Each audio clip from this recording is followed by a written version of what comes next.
जय श्री कृष्णा। राधे राधे दोस्तों, वट सावित्री पूजा की हार्दिक शुभकामनाएं एवं बधाई। दोस्तों, आज के इस वीडियो में हम आपको 2025 में पढ़ने वाली वट सावित्री पूजा के बारे में संपूर्ण जानकारी देने जा रहे हैं। जैसे कि इस साल यानी साल 2007 इसमें में वट सावित्री का व्रत कब रखा आएगा, इसकी पूजा का शुभ मुहूर्त गया है, पूजा विधि क्या रहने वाली है और इस दिन आपको क्या खाना चाहिए एवं क्या नहीं खाना चाहिए, लिए कौन सी चीज है जो हमें दान में देना चाहिए और कौन सी चीजें हैं जिसका दान हमें भूल से भी नहीं करना चाहिए। साथ ही हम जानेंगे कि वह कौन सी महिलाएं हैं जिनको वट सावित्री पूजा का व्रत गलती से भी नहीं रखना चाहिए एवं यह भी जानेंगे कि वट सावित्री की पूजा आपको कैसे करनी है। पहली बार यदि आप व्रत रख रहे हैं तो क्या क्या सावधानियां आपको इस दौरान बरतनी चाहिए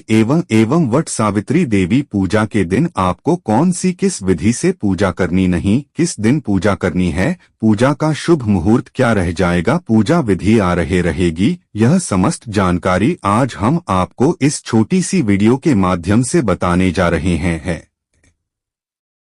दोस्तों, तो आपसे निवेदन है कि वीडियो के अंत तक आपको बने रहना है। वीडियो को काट काट कर नहीं देखना है, वीडियो को पूरा ही देखना होगा, तभी आपको संपूर्ण जानकारी प्राप्त होगी।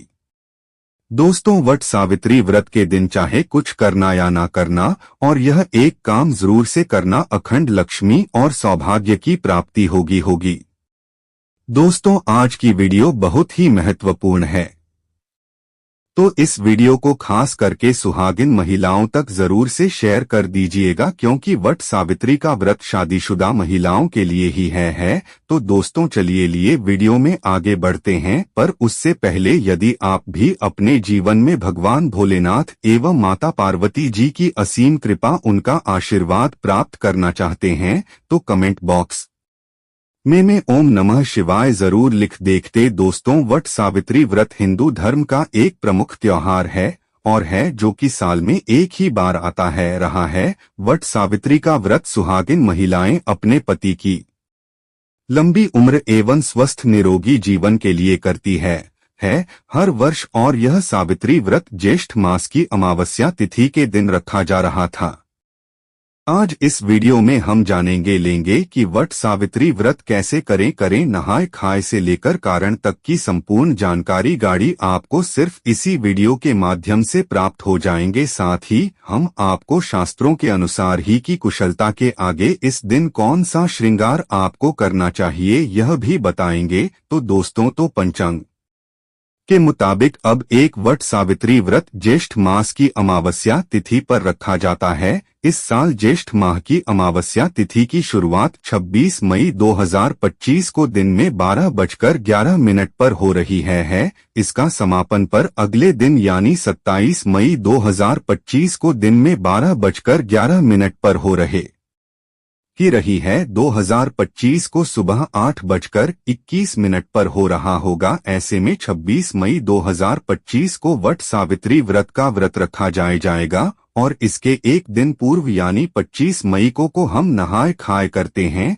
तो नहाए खाए के दिन आप सबसे पहले नाखून काटना जाएगा, उसके बाद राहुल धो लीजिएगा और इस दिन हमें शुद्ध सात्विक भोजन करना चाहिए। यानी लहसुन, प्याज, बैंगन, मसूर की दाल के बिना आपको इस दिन भोजन ग्रहण करना चाहिए, क्योंकि ये सभी चीजें तामसिक प्रवृत्ति की होती है, जिस वजह से वट सावित्री व्रत में इन्हें खाना निषेध माना जाता रहा है। साथ ही आप इसी दिन अपने दोनों हाथों में मेहंदी जरूर लगाने वाले, क्योंकि देखिए दोस्तों, मेहंदी और महावर सुहागिन स्त्रियों की शान होती है। इसलिए आप इस दिन यदि कोई विशेष प्रकार का साज श्रृंगार नहीं कर पाते हैं तो आप कम से कम में और महावत जरूर लगाने वाले। और अगर आपके घर में वट सावित्री व्रत के दिन ठेकुआ बनाने की परंपरा है तो आपको अभी नहाए खाए के दिन ही ले वाले, और उसके अगले दिन हम व्रत रखेंगे। तो व्रत के दिन आप लोग सुबह जल्दी उठ आइएगा, सुबह जल्दी उठकर स्नान कर लीजिएगा और इस दिन हमें लाल पीला वस्त्र पहनकर ही पूजा करनी चाहिए। आइए, तो आपके पास नई शादी है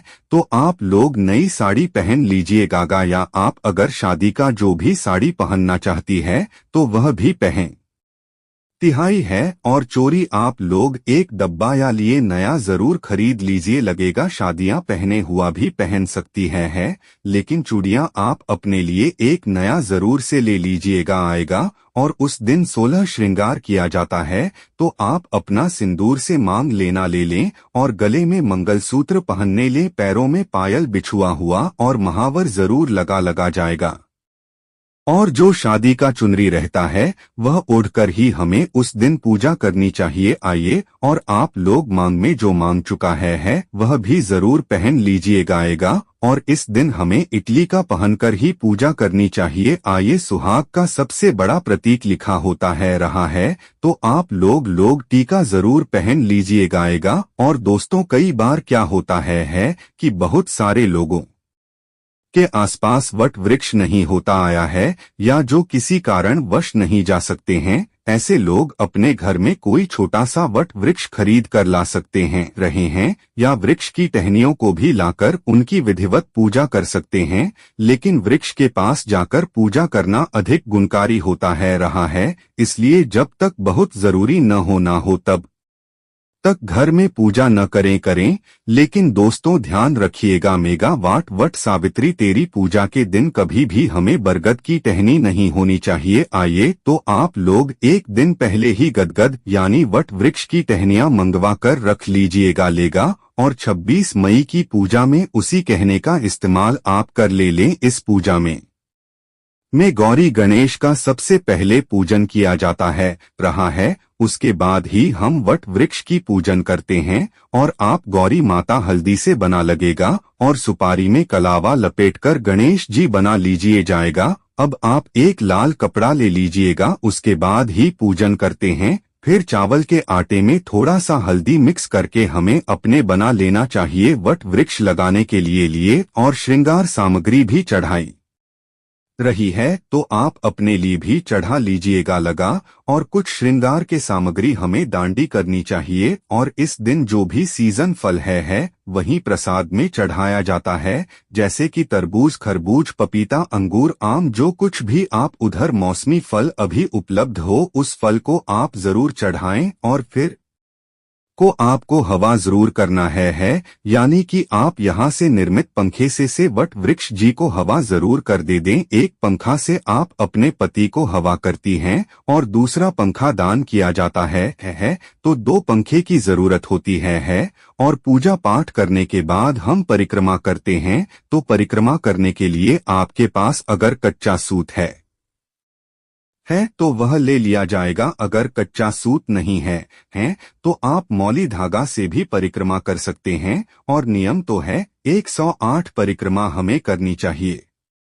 अगर 108 आप करने में सक्षम हैं तो 108 कीजिएगा, लेगा नहीं तो आप अपनी शक्ति अनुसार 11 बार, 21 बार या 51 बार भी परिक्रमा कर सकते हैं। और परिक्रमा करते समय में आप लोग ध्यान दीजिएगा आएगा, अगर आपका धागा मान लीजिए खत्म हो जाए फिर भी आप परिक्रमा रोकना नहीं है, धागा खत्म हो जाए तो आप वही धागे को बांधकर परिक्रमा करते रहे। और परिक्रमा करने के लिए आप अपने हाथ में चला ले लीजिएगा आएगा। और एक रैकेट हमें सिंदूर ले लेना देना है, चना कर रख लीजिएगा जाएगा, क्योंकि परिक्रमा करते समय में हम भूल जाते हैं कि हम कितनी बार परिक्रमा के लिए है। इसीलिए गंगा बट वृक्ष में लगाने के लिए और सुहाग की सामग्री हमें जरूर चढ़ाना चाहिए। तो आप सुहाग की सामग्री में चोरी, सिंदूर, बिंदी यह भी चढ़ा सकते हैं। और मान लीजिए 16 श्रृंगार सामग्री चढ़ाना चाहते हैं तो वह वहीं चढ़ा सकते हैं।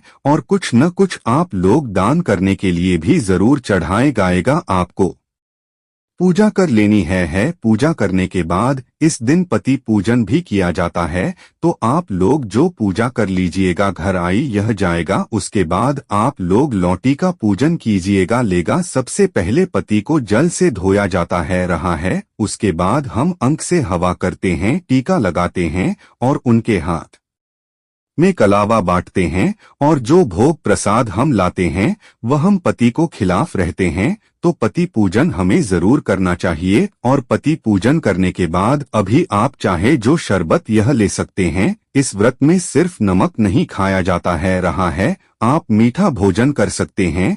तो आप लोग पूजा करने के बाद जो कुछ भी खाना चाहते हैं वह खाएगा आएगा। और शाम में सूर्यास्त होने से पहले ही आप मीठा भोजन कर लीजिएगा लेगा। सूर्यास्त होने के बाद हमें कुछ भी नहीं खाना चाहिए और व्रत का पारण हम अगले दिन करेंगे। और इस बार वट सावित्री व्रत 26वें दिन सोमवार को है और नहाय खाए हार 25वें दिन रविवार को है और व्रत का पारण हम दिन मंगलवार को करेंगे। और जो लोग पहले बार वट सावित्री व्रत करना चाहते हैं वह कर सकती है। ये इस बार कोई मलमास अधिक मास नहीं है, तो अगर आप लोग व्रत उठाना चाहते हैं तो आप लोग व्रत जरूर उठा लीजिए आएगा। और पूजा करने के बाद वहां पर जितनी भी सुहागन महिलाएं हैं उनके मांग में हमें सिंदूर लगा देना चाहिए और आप लोग प्रसाद जरूर दीजिए जाएगा। दोस्तों, आप साधारण तरीके से भी पूजा कर सकते हैं। इस दिन पूजा के लिए आपको सबसे पहले पूजा के दिन टोकरी में रेत भर कर ब्रह्मा की मूर्ति स्थापित करें तथा वहां वर्षों में सावित्री की मूर्ति स्थापित करनी चाहिए। दूसरी टोकरी में सत्यवान सावित्री की मूर्ति स्थापित करें। दोनों टोकरियों को वट वृक्ष के नीचे रखें। सबसे पहले ब्रह्मा सावित्री की पूजा करें, फिर सत्यवान और सावित्री की पूजा करें। इसके बाद वट वृक्ष को पानी दिन जल फूल मूली होली कच्चा दूध चना गुड़ तथा धूप दीप से पूजा करें। जल छिड़क कर वृक्ष के चारों ओर कच्चा धागा लपेट कर 3 बार परिक्रमा करें। बट के पत्तों की माला पहनकर कथा का श्रवण करें। चंद सामग्री में प्रयोग की जाने वाली वस्तुएं में ध्यान से जाने। दोस्तों, सावित्री सत्यवान की मूर्तियां गया बस का पंखा लाल कला धूप भी फल पुष्प होली सुहाग का सामान पूनिया बरगद का फल जल से भरा कलश। शास्त्रों के अनुसार बरगद के वृक्ष के तने में भगवान विष्णु, जड़ों में ब्रा मामा और शाखाओं में भगवान शिव का वास है। इस वृक्ष में कई शाखाएं नीचे की ओर रहती है जिन्हें देवी सावित्री का रूप माना जाता है रहा है। इसलिए मानता आया है कि इस वृक्ष की पूजा करने से भगवान का आशीर्वाद प्राप्त होता है और मनोकामनाएं पूरी होती है। संतान प्राप्ति के लिए इस वृक्ष की पूजा करना लाभकारी माना जाता है। मानता आया है कि ज्येष्ठ मास की अमावस्या तिथि के दिन वट वृक्ष की छाव में देवी सावित्री ने अपने पति की पूर्ण जीवित किया था। वृक्ष की पूजा की जाने लगी। हिंदू धर्म में जिस तरह से पीपल के वृक्ष को भगवान विष्णु का प्रतीक माना जाता है, इस तरह बरगद के पेड़ को भगवान शिव का प्रतीक माना जाता है। मानता है कि तीर्थंकर रश्मिताभ नहीं अक्षय वट कोई नीचे तपस्या की थी। इस स्थान को प्रयाग में रक्त देवी तपस्थली नाम से भी जाना जाता है। दोस्तों, इस दिन कौन सी गलतियां भूलकर नहीं करनी चाहिए, ले जाना चाहिए है। वट सावित्री व्रत में ऐसी कौन सी चीज है जिसे सावित्री माता को नहीं चढ़ाना चाहिए तथा पूजा में इन चीजों को शामिल नहीं करना चाहिए, नहीं तो आपका वृद्धि रुक जाएगा और आपको आप लग जाएगा। दोस्तों, यह व्रत महाराष्ट्र, यूपी, बिहार और झारखंड में इस पर्व की अहमियत यह बहुत ज्यादा आया है, यहाँ तक कि विदेश में रहने वाली महिलाएं भी अपने पति के लिए वट सावित्री व्रत अवश्य रखना है, नहीं है। दोस्तों, आगे बढ़ने से पहले सच्चे दिल से कमेंट बॉक्स में अवश्य लिखें जय माता सावित्री। देवी माता सावित्री के लिए एक लाइक तो बनता है और हमारे चैनल को सब्सक्राइब करके इस बेल आइकन को जरूर दबाइयो जाएगा। चलिए दोस्तों, हम जानते हैं कुछ ऐसी गलतियों के बारे में जिन्हें आपको वट सावित्री के दिन भूलकर भी नहीं का चाहिए। वट सावित्री व्रत में काले और सफेद रंग के कपड़े बिल्कुल भी न पहनें, क्योंकि काला रंग अशुभता का प्रतीक होता आया है, वहीं सफेद रंग विधवा या शोक का प्रतीक होता रहा है। इसलिए कम से कम वट सावित्री की पूजा के दौरान आप इन कपड़ों को नमे हमें रहने। लेकिन यदि आप किसी ऐसे पैसे में हैं जैसे कि डॉक्टर या वकील हैं, तो आप पूजा करने के बाद सफेद या काले कलर के कपड़े पहन सकते हैं, उसमें कोई भी दिक्कत नहीं है। लेकिन कोशिश करें कि पूजा के वक्त लाल, गुलाबी, बैंगनी नहीं, इन सभी रंगों के कपड़े पहने ने। ऐसा करने से माता आपसे अति प्रसन्न होगी और आपको अखंड सौभाग्य की प्राप्ति होगी। दोस्तों, इस समय जितना ज्यादा हो सके कि श्रृंगार आदि का दान करें। इससे आपके पति पर कभी कोई कष्ट नहीं आएंगे।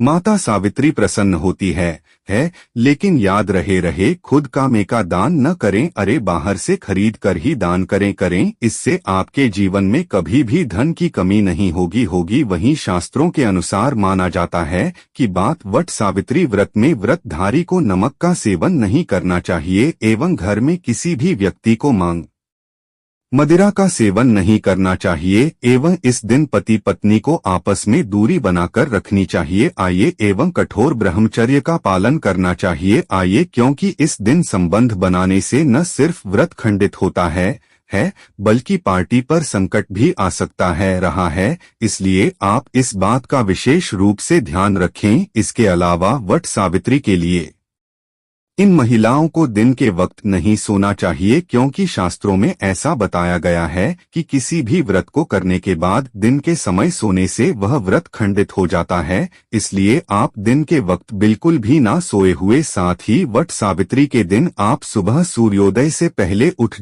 आए एवं नित्य कर्मों से निवृत्त होने के बाद भगवान श्री सूर्य नारायण को एक लोटा जल में लाल कुशवाह और रोड़ी डालकर जरूर अर्पित कर दें। इससे आप भगवान श्री सूर्य नारायण जी की विशेष कृपा प्राप्त होगी। वहीं दोस्तों, अगली गलत लगती जो आजकल की नव विवाहित महिलाएं करती हैं, वह है मांग में काम सिंदूर लगाना आना। दोस्तों, हमारे हिंदू धार्मिक ग्रंथों में सिंदूर को पति की लंबी आयु का प्रतीक माना जाता है। ऐसा कहा जाता है जिस भी महिला की मांग में सिंदूर पूरी तरीके से भरा हुआ होता आया है, थोड़ा लंबा होता आया है, उस महिला का पति दीर्घायु होता है। लेकिन आजकल की महिलाएं फैशन के चलते मांग में बस थोड़ा सा सिंदूर लगाती है।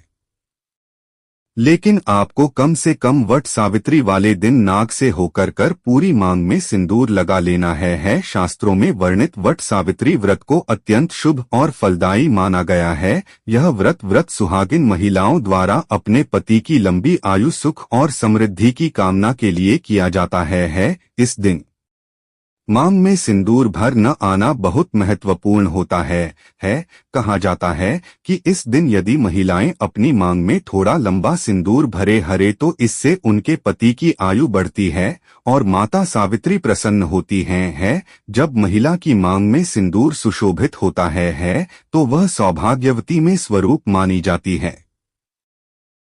खासकर वट सावित्री और करवा चौथ जैसे व्रतों में सिंदूर को विशेष स्थान प्राप्त है। यदि कोई महिला जानबूझकर या अज्ञानता में मांग में सिंदूर कम भरती है या इस पर ध्यान नहीं देती तो यह व्रत की पूर्णता में बाधा बन सकता है। इसलिए मांग में सिंदूर जितना अधिक और सुसज्जित रूप से भरा जाएगा उतना ही यह शुभ फलदायक रहेगा। वट सावित्री के दिन माता सावित्री को लाल फूल अर्पित करने का विशेष महत्व है। वह लाल फूल प्रेम, श्रद्धा और भक्ति का प्रतीक होता आया है। जब महिला सच्चे भाव से लाल फूल अर्पित करती है तो इससे उसके जीवन में प्रेम, सामंजस्य और समृद्धि बनी रहती है। माता सावित्री को लाल रंग अत्यंत प्रिय है और यह उन्हें प्रसन्न करता आया है। इस दिन घर में मीठे पकवान अवश्य बनाए जाने चाहिए और उन्हें पहले माता को भोग लगाकर फिर प्रसाद रूप में ग्रहण करना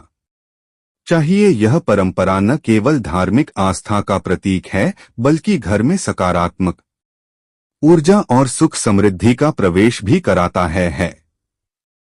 आज के समय में कई महिलाएं आए वट सावित्री के लेन देन इसे एक सामान्य मृत समझकर ब्यूटी पार्लर चली जाती है और बाल कटवाने वाले हैं। यह बहुत बड़ी भूल मानी जाती है। शास्त्रों में इसे से घोर पाप कहा गया है। बाल कटवाने से माता सावित्री रुष्ट हो जाती हैं और इससे पति के जीवन पर संकट आवश्यकता है। करवा चौथ और वट सावित्री जैसे व्रतों में बालों को कटवाना अशुभ माना गया है। यह व्रत पति की दीर्घायु और अखंड सौभाग्य के लिए होता आया है और किसी भी तरह की कटौती होती इसमें वृद्धि की मर्यादा को खंडित कर सकती है। इस दिन अर्पित की जाने वाली किसी भी वस्तु की पूर्णता और पवित्र का ध्यान रखना आवश्यक है। कोई भी टूटी फूटी वस्तु, चाहे वह फूल हो, खाली हो या अन्य सामग्री, और पर योग्य नहीं होती थी। चूड़ियों का विशेष महत्व होता है और व्रत के दिन सफेद, नीले या काली चूड़ियां पहनने से बचना चाहिए। आइए, टूटी हुई चूड़ियां तो बिल्कुल भी नहीं पहनने चाहिए। आइए, मंगलसूत्र सुहाग का प्रतीक है, इसलिए वट सावित्री के लिए ने इसे गले में अवश्य धारण करना चाहिए। यदि कोई महिला इस दिन मंगलसूत्र नहीं पहनती है तो उसका व्रत अधूरा माना जाता है। वीडियो अच्छी लगी है तो लाइक जरूर करें। धन्यवाद।